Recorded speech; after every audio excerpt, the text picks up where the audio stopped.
सुहानी अपने पिता महेंद्र के साथ रूपनगर में रहती थी। बचपन में जब सुहानी की मां का देहांत हो गया तो उसके पिता ने दूसरी शादी कर ली। सुहानी की सौतेली मां सुधा शादी के बाद अपनी बेटी ज्योति को भी अपने साथ लाई थी। सुहानी और ज्योति अब बड़ी हो चुकी थी। सुहानी देखने में बहुत ही खूबसूरत थी। उसके लंबे काले और घने बाल उसकी सुंदरता पर चार चांद लगा देते थे। यह देखकर सुधा सुहानी से बहुत ईर्ष्या करती थी। एक दिन, ज्योति, तुझे कितनी बार बोला है तू भी सुहानी जैसे सुंदर बालों वाली बन। देख उसके बाल कितने काले, लंबे और घने हैं। पता नहीं कितने महंगे महंगे इत्र और खुशबू वाली जड़ी बूटियां लाकर दी हुई हैं। पर तुझे घूमने से फुर्सत मिले तो तू बालों पर ध्यान देना। सुहानी को देख कितने सुंदर बाल है उसके। माँ, सुहानी के बाल बचपन से ही बहुत सुंदर हैं। मेरे बाल उसके जैसे नहीं है तो इसमें मेरी क्या गलती है? सुधा, सुहानी के लिए जो रिश्ते की बात की थी उन लोगों को सुहानी पसंद आ गई है। वो लोग अगले महीने ही विवाह के लिए बोल रहे हैं। मैं सुहानी को ये खुशखबरी बताकर आता हूँ। पिताजी, मैं आपको छोड़कर कहीं नहीं जाऊंगी। मुझे कोई विवाह नहीं करना। नहीं सुहानी बिटिया, हर कन्या के पिता को ये आस होती है कि उसकी पुत्री विवाह करके सकुशल अपनी ससुराल जाए। और फिर धर्मचंद जी जाने माने व्यापारी हैं, तो उनके पुत्र के साथ बहुत खुश और रहेगी। फिर सुहानी की शादी धर्मचंद्र के बेटे सुमेर चंद्र के साथ हो जाती है।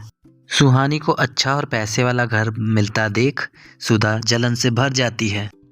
मेरी पुत्री ज्योति का रिश्ता भी तो इतने बड़े सेठ के घर हो सकता था, पर इस सुहानी की वजह से ये संभव नहीं हो पाया।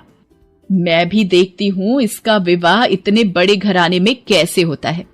मेरी ये दवाई अपना असर दिखा देगी। सुहानी, जाओ जल्दी से स्नान कर लो, फिर विवाह के लिए तैयार भी होना है। हे भगवान, मेरे बाल कहाँ गए?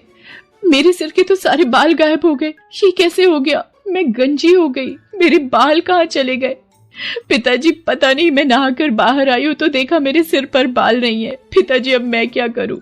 हे राम, ये क्या हो गया? तुम्हारे बालों से ही तो तुम्हारी सुंदरता थी, अब तुम गंजी हो गई हो। अब तो कोई भी तुमसे विवाह नहीं करेगा।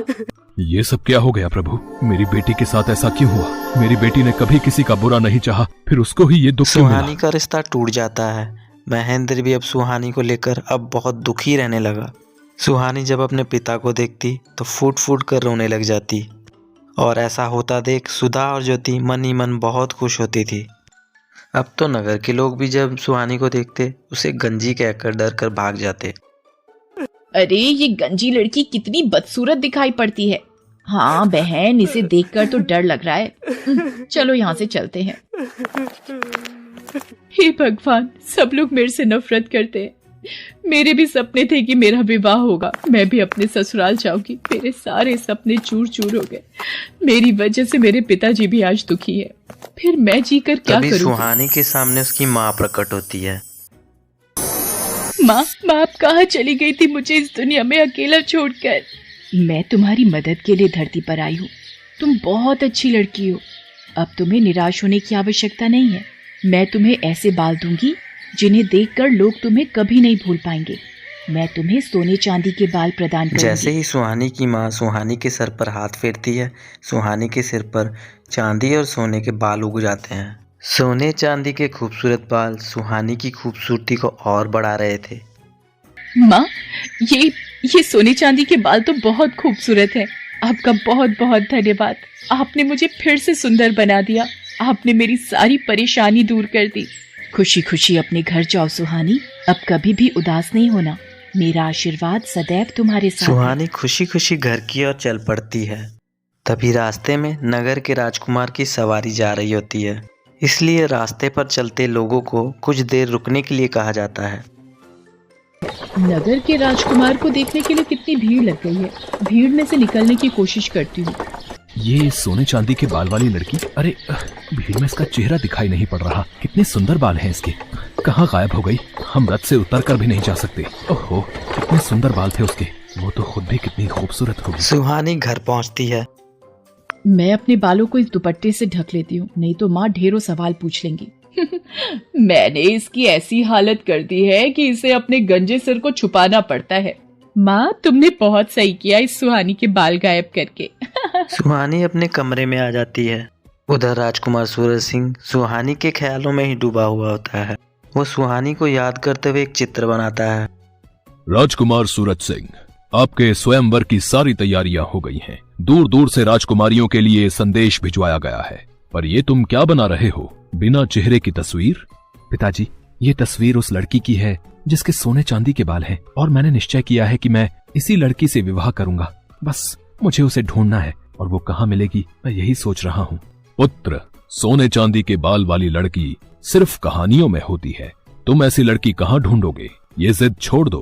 पिताजी, चाहे मुझे पूरे नगर में ऐलान ही क्यों ना करवाना पड़े, मुझे सोने चांदी के बाल वाली लड़की ढूंढनी है, और जिस लड़की के भी बाल सोने चांदी के होंगे मैं उसी से विवाह करूंगा। सेनापति जी, नगर में ढिंडोरा पिटवा दिया जाए। जिस लड़की के भी बाल सोने चांदी के हैं हम उसी लड़की से विवाह करेंगे। राजकुमार के कहने पर नगर में ढिंडोरा पिटवा दिया जाता है। क्या राजकुमार सूरज सिंह उस लड़की से विवाह करेंगे जिसके बाल सोने चांदी के होंगे? मैं कल ही अपनी बेटी ज्योति के बालों में सोने और चांदी का पानी लगा दूंगी। राजकुमार को क्या पता लगेगा, और विवाह के बाद तो उन्हें ज्योति को स्वीकारना ही होगा। हाँ, ये ठीक सुधा रहेगा। की तरह ही नगर की बहुत औरतों ने जब ये बात सुनी तो उन्होंने अपने लड़कियों के बालों में सोने और चांदी का पानी लगा दिया। अब बहुत से लड़कियों के बाल सोने और चांदी के लगने लगे। ये देखकर सेनापति सोच में पड़ गया और राजकुमार सूरज सिंह के पास पहुंचा। राजकुमार सूरज सिंह जी, बहुत ही बड़ी समस्या आ गई है। नगर में जो भी लड़कियां विवाह योग्य हैं, उन सभी लड़कियों के बाल सोने और चांदी के प्रतीत हो रहे हैं। समझ में नहीं आ रहा है कि कौन सी लड़की है जिसके बाल सचमुच सोने चांदी के हैं। सच का पता लगाने के लिए मेरे पास एक उपाय है।